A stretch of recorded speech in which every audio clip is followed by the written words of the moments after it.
안녕하세요. 스트래티직 웰스 아키텍트 오종현 본부장입니다. 법인 컨설팅, 자산 승계 컨설팅 20년 경력을 가지고 있습니다. 오늘은 인기 배우이자 가수인 황정음 씨가 가지급금 때문에 형사처벌받아서 호족에 빨간 줄이 간 사건에 대해 자세히 알아보도록 하겠습니다. 시작에 앞서 구독, 좋아요, 그리고 상담 신청은 제게 큰 힘이 됩니다. 부탁드리겠습니다. 황정음 씨가 회사 돈을 횡령했다고 떠들썩하게 매스컴에 보도가 됐습니다. 인터넷에서 황정음 횡령으로 검색을 해보면 아래와 같이 많은 기사들이 검색됩니다.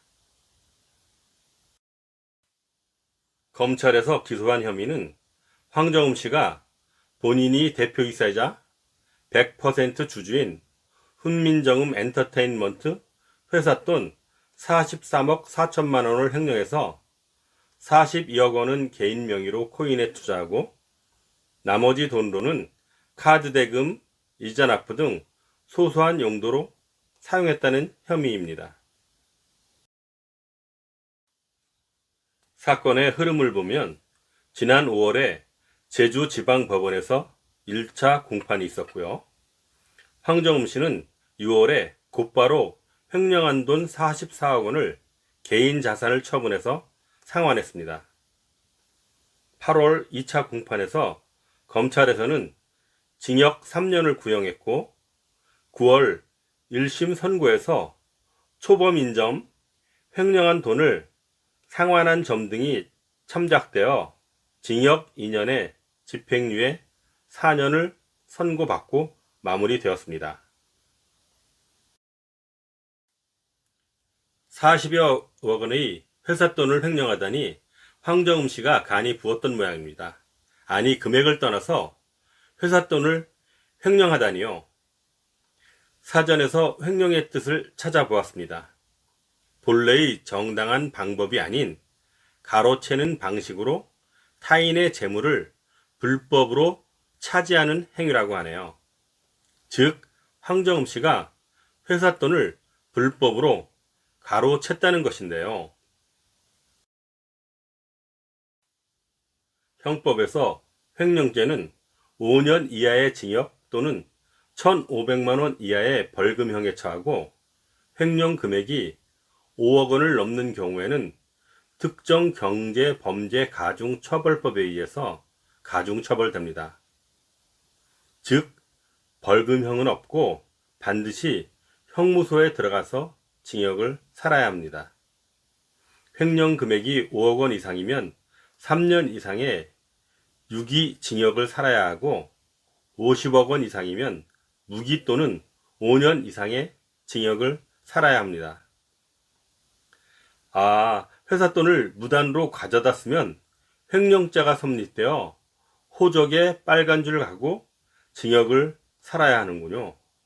무시무시한 일입니다. 황정음 씨가 회사 돈을 횡령했다. 그런데 실상을 파헤쳐보면 회사 돈을 빼돌린 게 아니라 많은 대표님들이 대수롭지 않게 생각하는 가지급금이었는데 횡령죄가 적용되었다는 것을 알고 계시나요?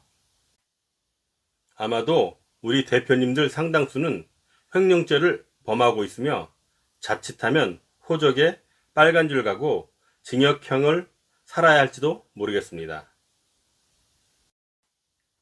가지급금이 있는 회사의 대표님들 대다수는 가지급금이 큰 범죄가 아니라 회사를 운영하다 보면 발생할 수도 있는 그런 별거 아닌 것으로 치부하고 계실 겁니다. 다른 회사도 다 있는데 뭐 회사 운영하다 보면 다 생기는 거지 뭐. 회계 세무 처리만 똑바로 하면 되는 거 아닌가? 등 별거 아닌 것으로 생각하실 겁니다. 그러면 횡령죄로 징역 2년, 집행유예 4년을 선고받은 황정음 씨는 악질적으로 몰래 회사 돈을 빼돌렸을까요? 훈민정음 엔터테인먼트는 외부 감사 대상 법인이라서 회계 자료가 금융감독원 공시 사이트에 공시가 됩니다. 그 자료에 따르면 2021년부터 대표이사 단기 대여금이 발생했으며 일반적으로 처리하는 것과 똑같이 매년 미수이자를 계상하여 처리하고 있었습니다. 2021년에는 단기 대여금 잔고가 11억 7천만 원, 2022년에는 62억 4천만 원, 2023년에는 일부 상환해서 48억 5천만 원, 2024년도에도 일부 상환하여 잔고가 40억 4천만 원으로 감소했습니다. 가지급금 인정이자도 미수수익으로 1억 7천만 원, 4억 9천만 원, 3억 1천만 원 매년 계상하여 처리했습니다. 회사 돈을 장부에 올리지 않고 몰래 빼돌린 것이 아니고 가지급금이 있는 회사들이 일상적으로 처리하는 것과 같이 회계 장부에 계상하고 인정이자를 미수수익으로 잡아 처리하였습니다.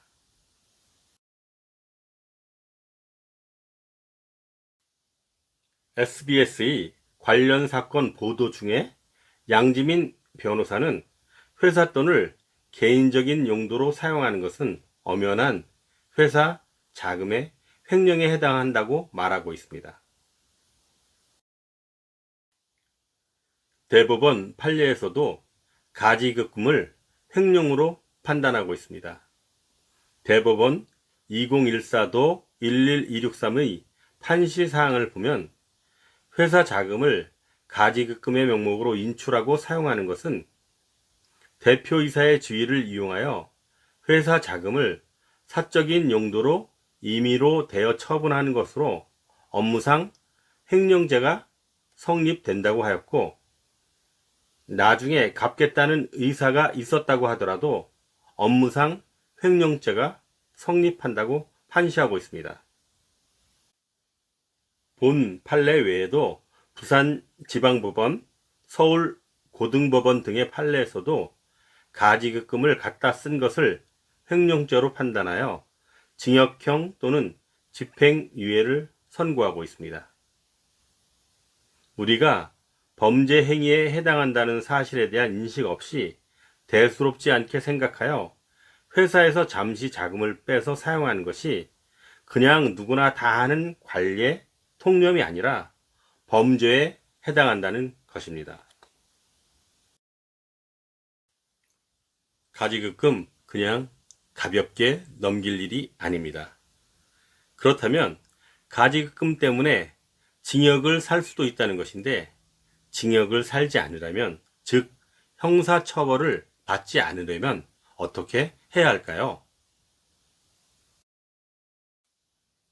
제일 좋은 방법은 가지급금을 갚는 게 최선의 방책이겠습니다만 사실 쉽지는 않습니다.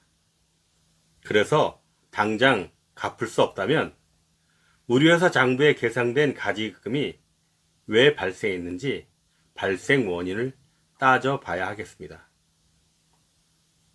회계부서 직원 또는 세무대리인의 과실 또는 부실 회계 처리로 발생한 것이라면 그걸 밝혀내어 오류를 수정해야 할 것입니다. 회사의 여건상 드러낼 수 없는 경비, 즉 인건비로 지급하고도 부득이 인건비 처리를 하지 못한 경우 근로자의 요청에 의해 부득이 그런 경우가 왕왕 있습니다. 이런 경우에는 지급한 근거 및 증빙 서류를 갖춰 놓고 대비해야 할 것입니다. 거래처 등거에 영업을 활발히 하기 위한 리베이트, 이건 참 필요악입니다만 이도 자칫하면 형법 제357조의 배임 수중죄에 해당하여 형사처벌을 받을 수도 있으니 증빙을 갖춰 놓을 수도 없습니다. 영업상 부득이 필요하다면 대표님 등이 별도의 자금을 마련하셔야 하셔야 할 것입니다. 그럼 마지막으로 대표님 등이 직접 가져다 쓴 돈. 우선 장부 또는 세무조정계산서 상에서 완전히 누락하여서는 안 될 것입니다. 반드시 장부 또는 세무조정계산서 등에 반영하셔야 한다는 것입니다. 혹 장부상 어디에서도 흔적을 찾을 수 없다면 이는 정말 몰래 갖다 쓴 돈이므로 징역이라는 실형을 피할 수 없을 것입니다. 그 다음으로는 번거롭지만 주총 또는 이사회 등을 통해 회사와 대표 간의 금전 거래를 승인하여야 합니다. 더불어서 이자 변제 기한 등이 명시되어 있는 금전 소비 대차 약정서 등을 작성해 놓아야 합니다. 앞에서 가지급금으로 인한 형사처벌을 피하기 위한 가장 좋은 방법은 가지급금을 갚는, 변제하는 것이 최선의 방책이라고 말씀드렸습니다. 가지급금을 갚는 방법으로는 우선 대표님의 재산, 즉 대표님 명의로 된 현금, 부동산, 산업재산권 등의 재산으로 갚는 방법입니다. 특히 법인의 사업장으로 활용하고 있는 부동산의 명의가 대표님으로 되어 있는 경우에도 부동산을 별도로 승계하는 것보다 부동산을 법인에 포함시켜 승계하는 것이 세금 측면에서 훨씬 유리하므로 부동산을 법인에게 양도하고 그 양도 대금과 가지급금을 상계하는 것도 아주 좋은 전략입니다. 그런데 부동산 등으로 상환한 경우, 즉 부동산을 법인에 넘기고 가지급금과 상계하는 것은 부동산의 양도에 해당하므로 양도 차익에 대한 양도소득세를 내야 합니다. 따라서 이 양도소득세에 대한 부담을 없애는 방법으로 부동산을 이전해야 할 것입니다. 두 번째로는 회사에 있는 돈 또는 미처분 잉여금을 활용하여 갚는 방법입니다. 즉 회사에 자금을 인출하여 갚는 방법인데, 이는 반드시 회사에 가지급금에 상당하는 현금이 있어야 하는 것은 아닙니다. 회사로부터 대표님이 받아야 할 돈을 만들어 놓고 갚아야 할 돈 가지급금과 상계시키면 됩니다. 세금을 거의 안 내는 방법, 조금 내는 방법, 많이 내는 방법이 있습니다. STF, 신자본 환원 등 자본거래, 감액배당 등이 세금을 거의 안 내는 방법이고요. 퇴직금, 자사주 양도 등이 중간 정도의 세금을 내는 방법입니다. 가장 손쉬운 급여 배당을 통한 방법은 세금을 많이 내는 방법입니다. 이는 회사 및 대표님의 상황과 여건에 따라 최적의 방안을 단수 또는 복수로 선택하여 사용할 수 있습니다. 좀 세부적인 전략을 예시하면 표와 같습니다. 종합소득 전략, 분류소득 전략, 자본거래 전략 등 정규 전략과 비정규 전략으로 신설사업자 상호거래 전략, 결손법인 인수 활용 전략, 영업권 전략, 감액배당 전략, 신설법인 전략 등의 방안이 있습니다. 역시 회사의 상황에 따라 취사 선택하여 가장 비용이 적게 드는 방안을 선택할 수 있습니다. 이에 대한 자세한 것은 무료 상담을 통해 회사의 여건에 맞는 전략을 수립할 수 있도록 도와드리겠습니다. 초회 상담은 무료이니 많이 상담 신청해 주십시오. 오늘은 인기 배우이자 가수인 황정음 씨가 회사 돈을 횡령한 혐의로 징역 2년, 집행유예 4년의 형사처벌을 받았는데, 그것이 우리 기업들도 관행적으로 일상적으로 갖고 있는 별거 아니라고 생각하는 가지급금이었고, 그 가지급금이 형사처벌, 즉 징역을 살 수 있는 횡령이라는 범죄에 해당한다는 것을 알아보았습니다. 그리고 불가피하게 발생하는 가지급금 때문에 형사처벌을 받지 않기 위해서는 어떠한 것들을 보완 준비해야 하는지에 대해서도 알아보았습니다. 마지막으로 가지급금을 해소할 수 있는 방법이 어떠한 것들이 있는지에 대해서도 간략히 알아보았습니다. 끝까지 시청해 주셔서 감사합니다.